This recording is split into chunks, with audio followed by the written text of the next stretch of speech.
مزید اچھی ویڈیو دیکھنے کے لیے سبسکرائب کیجیے IDTV چینل کو، اور سب سے پہلے ویڈیو دیکھنے کے لیے بیل آئیکن پر کلک ضرور کیجیے۔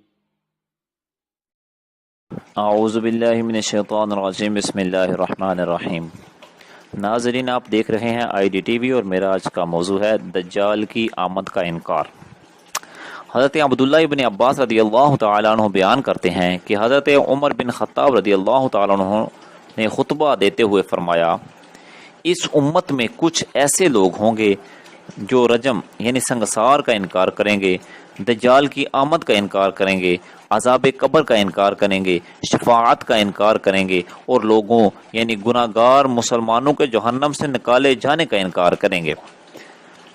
اسی طرح خروج دجال کا حضرت ابو بکر صدیق رضی اللہ تعالیٰ عنہ سے روایت ہے کہ نبی کریم صلی اللہ علیہ وسلم نے فرمایا، دجال مشرق کی اس سرزمین سے نکلے گا جسے خراسان کہا جائے گا، اس کے پیچھے ایسی قومیں ہوں گی جن کے چہرے تہ بتہ ڈال کی طرح ہوں گے۔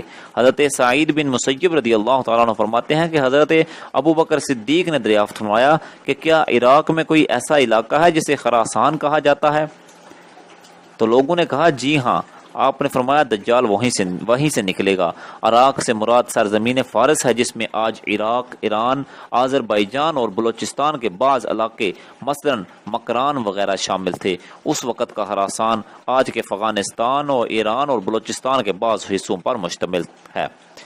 حضرت حسیم بن اسود فرماتے ہیں کہ مجھ سے حضرت عبداللہ بن عمر رضی اللہ تعالیٰ عنہ نے پوچھا، اور اس وقت وہ حضرت امیر معاویہ رضی اللہ تعالیٰ عنہ کے پاس بیٹھے ہوئے تھے، کہ کیا تم اس علاقے کا پہچانتے ہو جو تمہاری طرف ہے؟ وہ بہت نمکین اور دلدلی زمین ہے جس پر کائی کی طرح کی کوئی چیز جمی ہوئی ہے۔ اس علاقے کا نام کوسا ہے۔ میں نے کہا ہاں پہچانتا ہوں۔ انہوں نے فرمایا دجال وہیں سے نکلے گا۔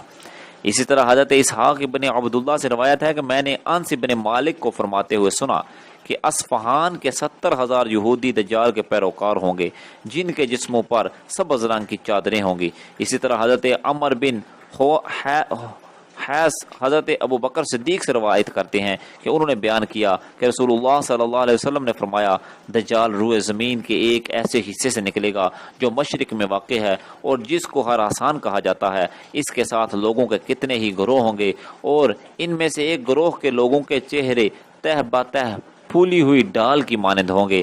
دجال کے ساتھ ایک گروہ ایسا ہوگا جن کے چہرے پھولی ہوئی ڈال کے مانند ہوں گے۔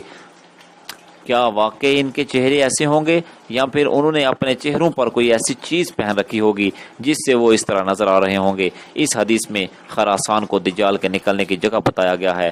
دجال کا خروج پہلی روایت میں اصفہان اور دوسری روایت میں خراسان بتایا گیا ہے۔ اس میں کوئی تعارض نہیں، کیونکہ اصفہان اور ایران ایک صوبہ ہے، اور ایران بھی پہلے خراسان میں شامل تھا۔ خراسان کے بارے میں اس لشکر کا بیان گزر چکا ہے جو امام مہدی کی حمایت کے لیے آئے گا، لہذا حضرت مہدی کے لشکر کے آثار اگر ہم پورے خراسان میں تلاش کریں تو وہ افغانستان کے اس خطہ میں نظر آتے ہیں جہاں اس وقت پختون آبادی زیادہ ہے۔ یہاں دجال کے نکلنے کا مقام اصفہان میں یہودیہ نامی جگہ بتایا گیا ہے۔ بخت نصر نے جب بیت المقدس پر حملہ کیا تو بہت سے یہودی اصفہان کے اس علاقے میں آ کر آباد ہو گئے تھے، چنانچہ اس وقت کا نام یہودیہ پڑ گیا۔ یہودیوں کے اندر اصفہانی یہودیوں کا ایک خاص مقام ہے۔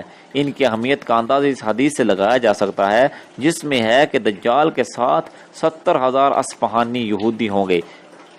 پرنس کریم آغا خان فیملی کا تعلق بھی اصفہان سے ہے، اور اس خاندان برصغیر میں جو خدمات اپنی قوم کے لیے انجام دی ہیں اور دے رہے ہیں وہ اس پائے کی ہیں کہ اگر اس دور میں دجال آ جائے تو یہ خاندان دجال کے بہت قریبی لوگوں میں شامل ہوگا۔